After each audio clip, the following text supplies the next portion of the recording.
Fatty acid में मिल जाता है, इसलिए यहां पे एफ के सामने आपको फैटी एसिड लिखा हुआ मिलेगा। अब फैटी एसिड में ये मिल जाता है, लेकिन बहुत कम आवश्यकता होती है हमारे शरीर को, इसलिए जो है इसको विटामिन के सीरीज से हटा दिया गया, क्योंकि अब जो है फैटी एसिड हमारे शरीर में है ही, उसी में मिल रहा है, उसी से एफ की पूर्ति हो रही है, तो एफ को अलग से पढ़ने की क्या जरूरत है, फैटी एसिड पढ़ लेंगे, उसमें मिल जाएगा।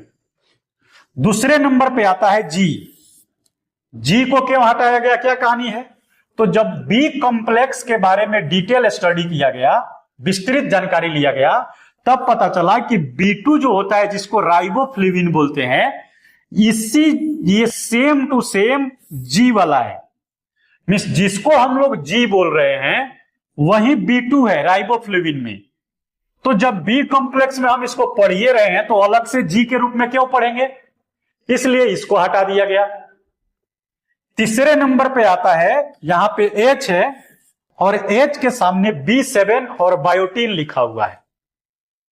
अब उसी का भी बी कॉम्प्लेक्स से लेना देना है, क्योंकि बी कॉम्प्लेक्स में हम बायोटीन को पढ़ते हैं, B7 को पढ़ते हैं, इसीलिए अब अलग से हम H क्यों पढ़ें इसको, ये बी कॉम्प्लेक्स में आ गया, इसलिए इसको भी हटा दिया गया। तो ये और ये दोनों गायब कर दिया गया विटामिन से।